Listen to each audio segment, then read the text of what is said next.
Hello everyone. Very good morning to all of you. दिन की शुरुआत करेंगे 15 सितंबर 2022 के इंपॉर्टेंट करंट अफेयर के साथ। पीडीएफ और टेलीग्राम दोनों का लिंक मैंने वीडियो के डिस्क्रिप्शन में दिया हुआ है, तो आप दोनों को वहां से अवेल कर सकते हैं। वीडियो के शुरुआत में सबसे पहले बात करेंगे कल के क्वेश्चन की। कल मैंने आपसे बिल्कुल आसान सा एक क्वेश्चन पूछा था साइंस का, और ये क्वेश्चन ये था कि जो आंसू गैस होती है जिसको टीयर गैस बोलते हैं हम लोग, इनमें से कौन सा एक टीयर गैस का घटक है। तो सही आंसर है क्लोरोपिक्रिन। बहुत सारे स्टूडेंट ने यहाँ पर सही आंसर दिया है। बाकी जिन लोगों को इसका आंसर नहीं पता था, आप लोग ध्यान रखिएगा, ये क्वेश्चन कई बार एसएससी में रिपीटेड है, आरआरबी एग्जाम में भी रिपीटेड है, और एक आध बार पुलिस के एग्जाम में भी पूछा जा चुका है राज्य के। तो ध्यान रखिएगा, आंसू गैस का घटक जो मेन है ये है क्लोरोपिक्रिन। अब चलिए शुरू करते हैं आज के करंट अफेयर। पहला क्वेश्चन है, अभी हाल ही में एक हैंड बुक लॉन्च करी गई है, safety in electrical installation and guide for using national building code for India 2016 के अंतर्गत। ये किताब किसके द्वारा रिलीज करी गई है? तो ध्यान रखिएगा, ये किताब पीयूष गोयल के द्वारा रिलीज करी गई है।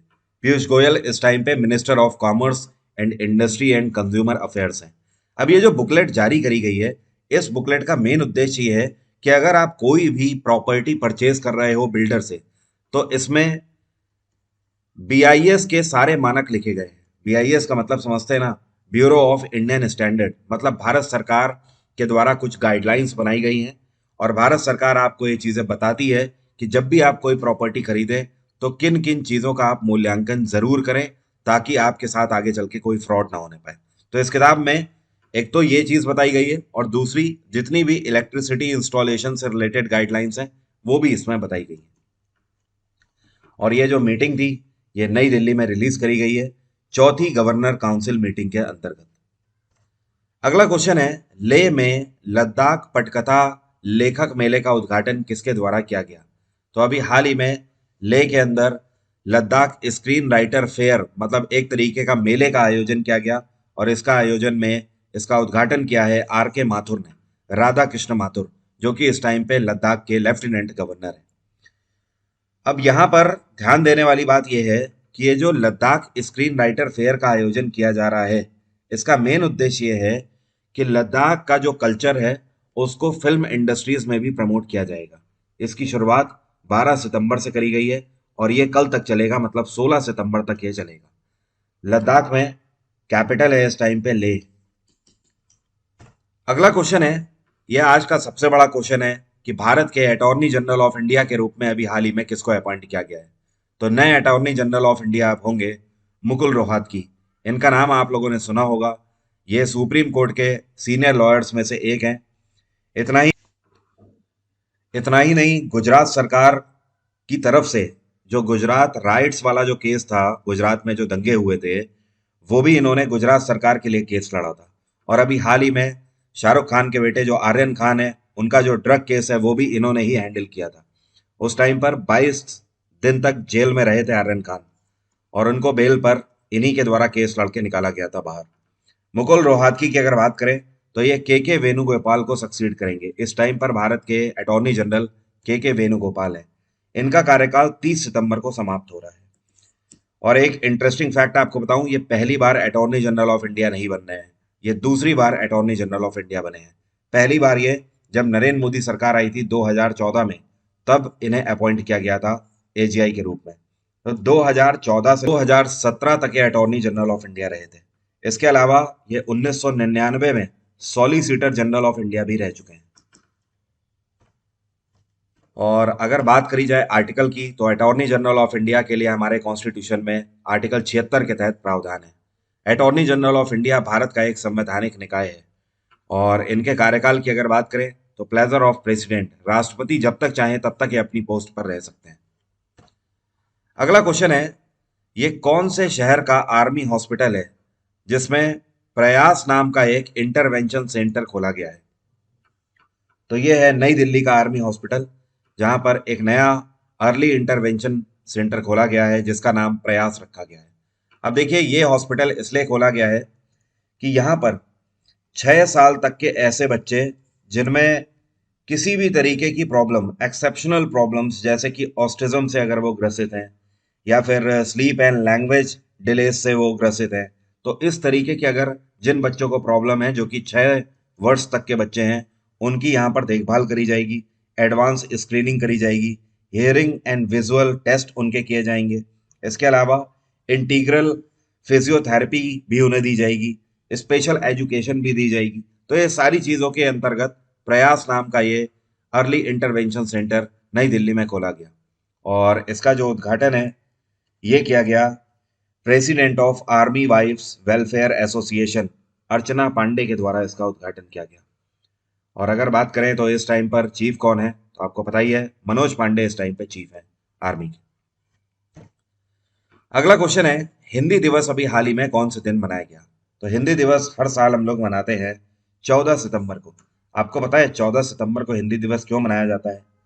देखिए, हिंदी को हमारे संविधान में आर्टिकल 343 के तहत हमारी ऑफिशियल लैंग्वेज बताया गया है, या फिर आप ये भी बोल सकते हो हमारे कॉन्स्टिट्यूशन में हिंदी को अपनाया गया है आर्टिकल 343 के अंतर्गत।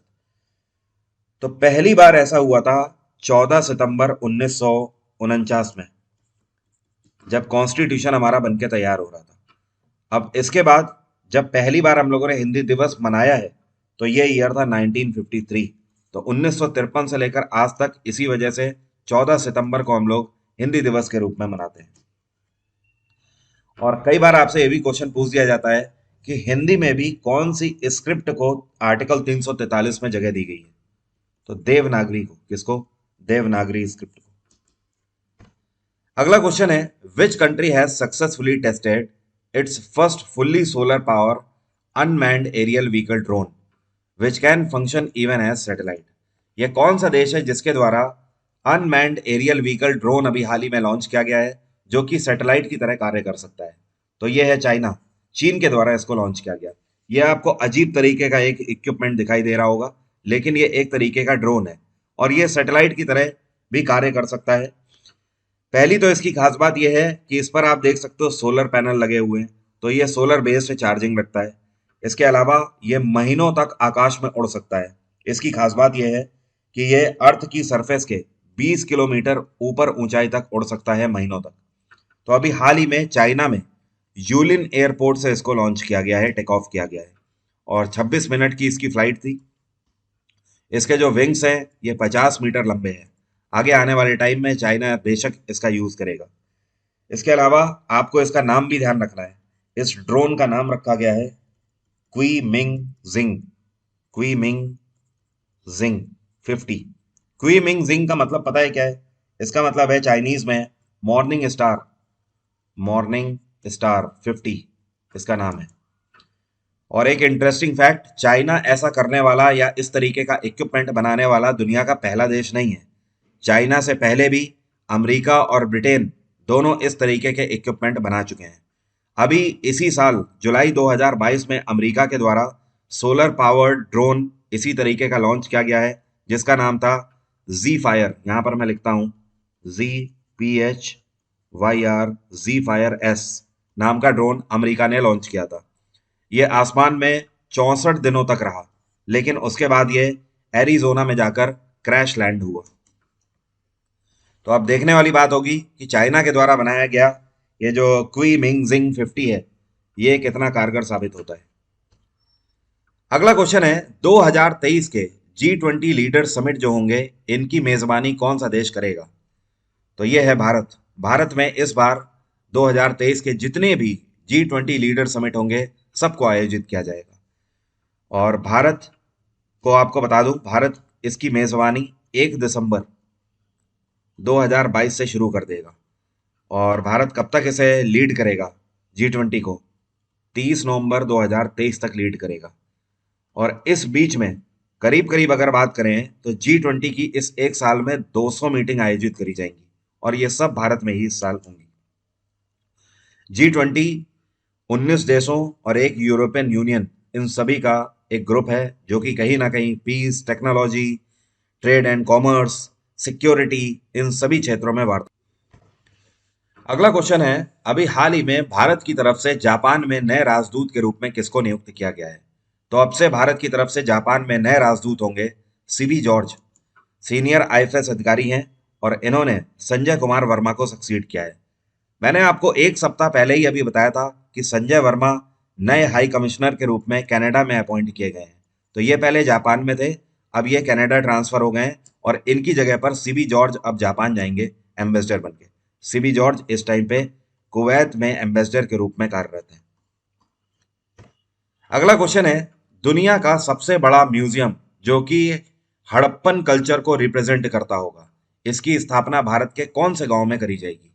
तो इसकी स्थापना हरियाणा के अंदर राखीगढ़ी में करी जाएगी। जब इंडस वैली सिविलाइजेशन मैं आपको पढ़ाता हूं तो वहां पर यह बात बताता हूं कि इंडस वैली सिविलाइजेशन में सबसे बड़ी साइट अगर कोई है तो वो राखीगढ़ी है हरियाणा में।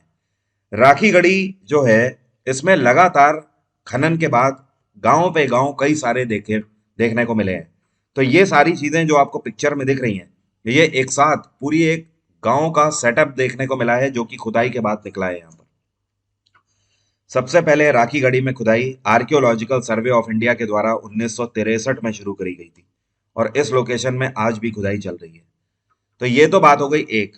इसके अलावा अभी 3 दिन पहले ही 12 सितंबर को मैंने आपको बताया था कि नेशनल मैरीटाइम हेरिटेज कॉम्प्लेक्स की स्थापना लोथल में करी जाएगी। कहां पर? लोथल में, जिसके लिए केंद्र सरकार ने 3500 करोड़ की धनराशि आवंटित करी है। और अगर बात करें सबसे बड़े म्यूजियम की हड़प्पन साइट्स के ऊपर, तो वो होगा राखीगढ़ी में। अगला क्वेश्चन है, अभी हाल ही में जापान और भारत के बीच में एक मैरीटाइम एक्सरसाइज जिसका नाम है जिमेक्स, इसका आयोजन कहां पर शुरू किया गया है? ये इस बार 6वां संस्करण इस एक्सरसाइज का आयोजित किया जा रहा है। तो इसको बंगाल की खाड़ी, बे ऑफ बंगाल में इसकी शुरुआत करी गई है। इंडियन नेवी इस एक्सरसाइज को होस्ट कर रही है और यहाँ पर इंडियन नेवी के द्वारा 3 भारत में निर्मित वॉर शिप्स को रिप्रेजेंट किया जा रहा है, जिनमें से पहले का नाम है सह्याद्री। क्या नाम है? सह्याद्री। इसकी खास बात यह है कि ये स्टील द फ्रिगेट है और इसके अलावा जो बाकी के 2 हैं वो एंटी सबमरीन वॉरफेयर है। तो एक का नाम है कदमत, कदमत, और दूसरे का नाम है कावारती, कावारती। तो कदमत और कावारती ये दोनों एंटी सबमरीन है और जो सह्याद्री है ये है स्टील द फ्रिगेट। जापान में इस टाइम पे फुमीदो किशिदा की सरकार है। अगला क्वेश्चन है, एसबीआई इको वैप रिपोर्ट के आधार पर यह बताया गया है अभी हाल ही में कि भारत दुनिया की तीसरी सबसे बड़ी अर्थव्यवस्था कौन से वर्ष तक बन जाएगा? तो एसबीआई की इको वैप रिपोर्ट ने अभी ये स्पेसिफाई किया है कि 2029 तक भारत दुनिया की तीसरे नंबर की सबसे बड़ी अर्थव्यवस्था बन जाना चाहिए, जिस हिसाब से हमारी अर्थव्यवस्था इस टाइम पर चल रही है। इस रिपोर्ट में यह भी बताया गया है कि भारत 2014 में 10वें नंबर पर सबसे बड़ी अर्थव्यवस्था था, 2022 में 5वें नंबर की सबसे बड़ी अर्थव्यवस्था है और 2027 में जर्मनी को क्रॉस करके चौथी सबसे बड़ी अर्थव्यवस्था बनेगा और 2029 में अगर बात करें तो जापान को क्रॉस करके तीसरी सबसे बड़ी अर्थव्यवस्था बन जाएगा। और ये जो रिपोर्ट है, इस रिपोर्ट को जारी किया गया है सौम्या कांति घोष के द्वारा, जो कि इस टाइम पे चीफ इकोनॉमिक एडवाइजर हैं स्टेट बैंक ऑफ इंडिया में। एसबीआई की स्थापना 1955 में करी गई थी। इसका हेडक्वार्टर है मुंबई और एसबीआई के अभी हाल ही में नए मैनेजिंग डायरेक्टर बनाए गए थे आलोक चौधरी। कौन है? आलोक चौधरी। और एसबीआई के चेयरपर्सन कौन है? दिनेश कुमार खारा। जो आपको पिक्चर में दिख रहे हैं इनको तो आपने आई एम श्योर देखा ही होगा। ये हैं शंकराचार्य स्वामी स्वरूपानंद सरस्वती। अभी हाल ही में इनका निधन हो गया। कितने वर्ष की उम्र में? तो इनका निधन 99 वर्ष की उम्र में हुआ है और इनका निधन मध्य प्रदेश के नरसिंहपुर में हुआ है। इनका जो जन्म हुआ था ये भी मध्य प्रदेश के सिवानी डिस्ट्रिक्ट में हुआ था। कहाँ पर? सिवानी डिस्ट्रिक्ट में। आपको पता है इन्होंने 9 वर्ष की उम्र में ही अपना घर छोड़ दिया था और उसके बाद ये काशी चले गए, मतलब वाराणसी चले गए और वहां पर स्वामी करपत्री महाराज के अंतर्गत इन्होंने ज्ञान की प्राप्ति करी और वहीं पर वाराणसी में ही या काशी में ही इनको स्पिरिचुअल एनलाइटमेंट हुआ। इतना ही नहीं, 1942 में जब महात्मा गांधी ने क्विट इंडिया मूवमेंट चलाया था तो उस मूवमेंट में भी इन्होंने हिस्सा लिया था और उस टाइम पर इनको जेल भी हुई थी। 9 महीने की जेल हुई थी इनको वाराणसी में एक बार और दूसरी बार 6 महीने की जेल हुई थी मध्य प्रदेश में। इसके अलावा राम मंदिर से जुड़ी हुई जितनी भी लीगल प्रक्रिया थी उन सभी में भी इन्होंने इंपॉर्टेंट रोल प्ले किया है। 1981 में इनको शंकराचार्य की उपाधि दी गई थी जब इनके गुरु शंकराचार्य ब्रह्मानंद सरस्वती का निधन हो गया तो उनके बाद यही शंकराचार्य बने थे 1981 में। अगला क्वेश्चन है, बुर्जिल होल्डिंग्स एक private health care service provider company है। इन्होंने अभी हाल ही में किसको अपना ब्रांड एम्बेसडर नियुक्त किया है? तो शाहरुख खान को ब्रांड एम्बेसडर बनाया है बुर्जिल होल्डिंग्स ने। बुर्जिल होल्डिंग्स यूनाइटेड अरब अमीरात की एक हॉस्पिटल बेस्ड कंपनी है। ये हॉस्पिटल भी अपना चलाते हैं और इसके अलावा हेल्थ केयर सर्विस ये डोर टू डोर भी प्रोवाइड करते हैं। तो शाहरुख खान अब इसके नए ब्रांड एम्बेसडर हैं। अब मेरा आज का सवाल आपसे ये है, क्या आप बता सकते हो इनमें से ये कौन से भारत के प्रधानमंत्री हैं जिनका एक कार्यकाल सबसे छोटा रहा? चौधरी चरण सिंह, मोरारजी देसाई, वीपी सिंह, अटल बिहारी वाजपेयी या फिर चंद्रशेखर? कमेंट बॉक्स में जल्दी से लिखकर बताइए। आप में से जितने भी लोग इस बार का एसएससी देने जा रहे हैं और जीएस-जीके में आपको कंफ्यूजन है या आप स्कोर नहीं कर पा रहे हो, तो मेरा फाउंडेशन बैच इस टाइम पर अनअकैडमी प्लस में चल रहा है, जिसका डायरेक्ट लिंक मैंने वीडियो के डिस्क्रिप्शन में दिया हुआ है। आप इसको परचेज कर सकते हैं बैच को। बिल्कुल हाल ही का नया बैच है, 1 सितंबर से इसकी शुरुआत हुई है। वरुण 777 डिस्काउंट कोड आप लगाएंगे तो इस टाइम पर 20% ऑफर चल रहा है फ्लैट, ये आपको मिल जाएगा। और कल तक ये आपको ऑफर मिल रहा है, 16 सितंबर तक, तब तक आप इसे अवेल कर सकते हैं।